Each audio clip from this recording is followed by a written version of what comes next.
ngi tudd maître Mamadou Bousso Dieye ceinture noire 4e dan.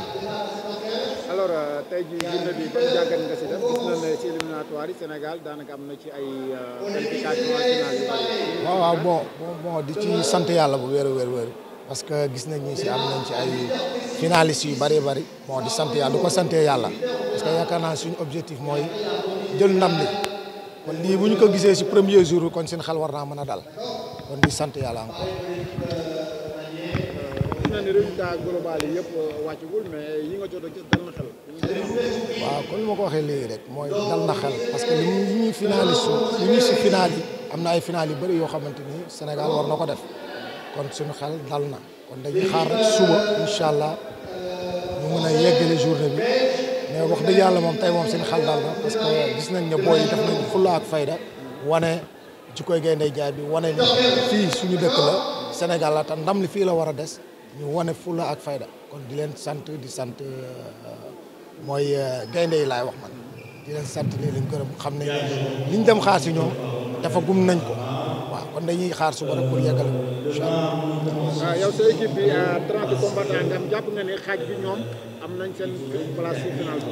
waaw si man yaa moom xaaj bi waaw am nañ ci ay finalistes xaaj bi moom wax dëgg yàlla gis nañ ay booy yu bëri ñu ngi final ci combat mu ci technique mu ci lépp mu ci final kon di xaar rek final yi jot ñu mun ko yeggali si jàmm incha allah bu dee ndam. xel dal na quoi pour le moment. waaw xel dal na di dalal xel sénégalais tamit di ñaan peuple Sénégal bi suba muy samedi incha allah ñëpp ñëw seetaan ci final yi ñu bégal leen ñoom ñuy yëngal ci kaw ñuy yëngal ci suuf waaw. merci jërëjëf. Je suis maître Alioune Badara Badiane, ceinture noire 5e dan, directeur technique national du comité national de gestion de Bovina Viet Vo Dao du Sénégal. À l'issue de ces éliminatoires pour ce grand tournoi international de Bovina Viet Vo Dao, sur le plan technique, qu'est-ce qu'on retient? Bon, ce que je peux dire, le niveau technique est très satisfaisant et acceptable comme je dis. Parce que je peux même dire que c'est un très bon niveau. Parce qu'avec la participation des autres délégations, les athlètes Sénégal ont fait de très belles prestations de très haute qualité aussi. Parce qu'ici, nous avons des délégations venant de la Belgique, la France, le Vietnam, la Mauritanie, le Mali, il y a aussi la Côte d'Ivoire, la Tunisie et le Burkina Faso. L'objectif du Sénégal, c'est de remporter la première place, mais on a vu du côté malien, il y a une belle résistance. Est-ce à dire que le champion d'Afrique en titre ne va pas laisser le champ libre au Sénégalais? Non, c'est vrai, comme je vous l'ai dit tantôt, bon, cette compétition a un niveau technique très élevé. Je viens tantôt de vous citer les pays qui sont présents et c'est des pays qui ont marqué l'histoire du Bovina Viet Vo Dao. Tout récemment, comme vous venez de le dire, il y a le Mali qui est champion d'Afrique tout récemment à Bamako. Et ils sont venus ici à Dakar avec une délégation de 23 athlètes. Et 23 athlètes ici au Sénégal, ça veut dire que ça ne sera pas facile. Mais aussi, comme je l'ai dit, on ne va pas se laisser faire. Vous avez vu vous-même, les gosses ont fait de très belles prestations. Et côté finale, ils ont beaucoup de finales chez la petite catégorie, les ceintures bleues, les dames, les ceintures noires, tout ça. Et il nous reste aussi d'autres tableaux à faire demain, les éliminatoires. Et c'est sûr que bon, ça ira. D'après ces belles prestations, on peut s'attendre demain à de belles empoignades pour les finales. Bien sûr, comme je l'ai dit, l'équipe s'est très bien préparée. Ils ont eu des regroupements externes et internes. Et depuis le mois de Ramadan, même durant le mois de Ramadan, ils s'entraînaient. Et ensuite, au mois de mars, ils sont entrés en regroupement interne à Rufisque. Et jusqu'au moment où je parle, ils sont en regroupement à Magicland. Et le coach ou les assistantes de la commission technique sont tout le temps derrière eux.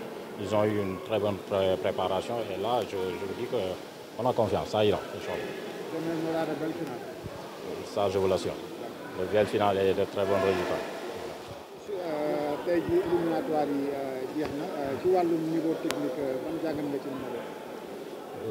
waaw niveau technique bi li ma ci mën a wax mooy niveau bi baax na moom amul luñ ci wax parce que athlètes yi wane nañ njàmbaar wane nañ jom wane nañ fula wane nañ fayda ci li ñuy def nii parce que bu ñu la waxee compétition bu toll nii nga xam ni niveau mondial la nga am ay pays yoo xam ni yu toll comme France Belgique Vietnam nga xam ni foofu la discipline bi jóge Mali bi nga xam ni moo nekk tout récemment champion d'Afrique en 2023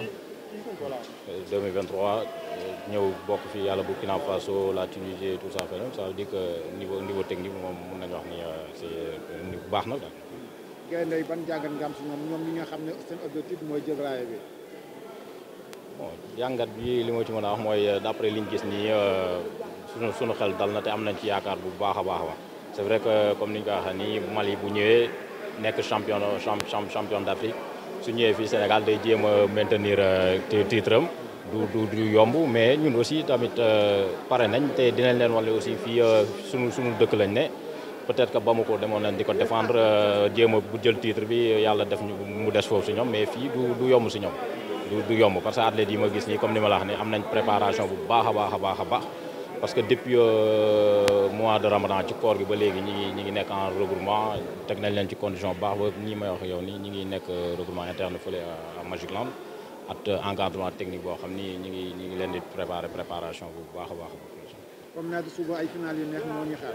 incha allah final bi moom suba na neex te du yomb parce que tey nii déjà boo gisee ci liñ jot a def nii ci éliminatoire Sénégal am na ci tableau yu bëri yoo xam ni am na ci final yu mu war a def suba.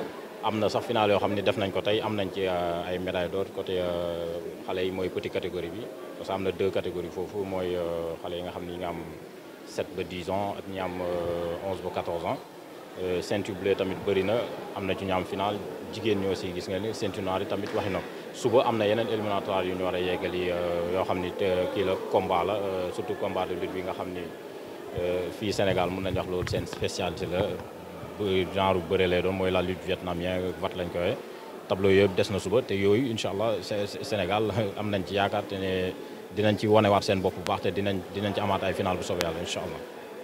Merci beaucoup maître.